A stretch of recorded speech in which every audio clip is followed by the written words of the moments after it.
ప్రస్తుత సమాజంలో క్యాన్సర్ అనేది ప్రజలను భయపెడుతున్న పరిస్థితి. లంగ్ క్యాన్సర్, గొంతు క్యాన్సర్, లివర్ క్యాన్సర్ ఇలా రకరకాల క్యాన్సర్తో ప్రజలు బాధపడుతున్నారు. అయితే క్యాన్సర్ లక్షణాలు ఎప్పుడూ సాధారణ లక్షణాలుగానే కనిపిస్తాయి. వాటిని గుర్తించడం చాలా కష్టం. ప్రస్తుతం మనం ఊపిరితిత్తుల క్యాన్సర్కు సంబంధించిన సాధారణ లక్షణాలను తెలుసుకుందాం. ఊపిరితిత్తుల క్యాన్సర్తో బాధపడేవారు నిరంతరం దగ్గుతో ఇబ్బంది పడుతూ ఉంటారు. బాగా దగ్గుతున్నప్పుడు రక్తం కూడా వస్తుంది. ఛాతీ నొప్పి, శ్వాస ఆడకపోవటం, బరువు తగ్గటం, అలసట, గొంతు బొంగురు పోవటం, స్వరం మార్పులు చోటు చేసుకుంటాయి. ఛాతీ ఇన్ఫెక్షన్లు, ఆకలి లేకపోవటం వంటివి సమస్యలు వస్తాయి.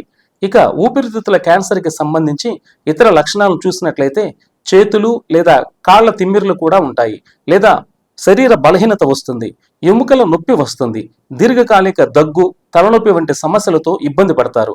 కామర్లు కూడా వచ్చే అవకాశం ఉంది. మెడ దగ్గర లేదా కాలర్ బోన్ దగ్గర గడ్డలు వచ్చే అవకాశం ఉంటుంది. అంతేకాదు దగ్గిన, ఊపిరి తీసుకున్న, ఊపిరితిత్తుల్లో నొప్పి వస్తుంటే ఖచ్చితంగా వైద్యుడికి చూపించుకోవాలి. 3 వారాలకు మించి దీర్ఘకాలికంగా దగ్గు వస్తుంటే పరీక్షలు చేయించుకోవాలి. ఊపిరితిత్తుల క్యాన్సర్ వచ్చి ఉంటే ఛాతీలో వివిధ రకాల ఇన్ఫెక్షన్లు ఇబ్బంది పెడతాయి. దగ్గితే రక్తం వస్తుంది, దీర్ఘంగా శ్వాస తీసుకోలేని పరిస్థితి వస్తుంది. దగ్గినప్పుడు రక్తం వస్తున్నా లేదా కఫం లేత ఎరుపు రంగులో వస్తున్నా తక్షణమే వైద్య పరీక్షలు చేయించుకుని చికిత్స తీసుకోవాలి. ఎవరైనా ఉన్నట్టుండి బరువు తగ్గడం గాని, జీర్ణ వ్యవస్థ సరిగా పనిచేయకపోవడం గాని జరుగుతుంటే లంగు క్యాన్సర్ లక్షణంగా భావించి కొన్ని పరీక్షలను చేయించుకోవాలి. ప్రతిరోజు చేసే పనులు అయినప్పటికీ తరచూ అలసిపోతుంటే, బలహీనంగా అనిపిస్తుంటే కూడా ఒకసారి వైద్య పరీక్షలు చేయించుకోవాలి.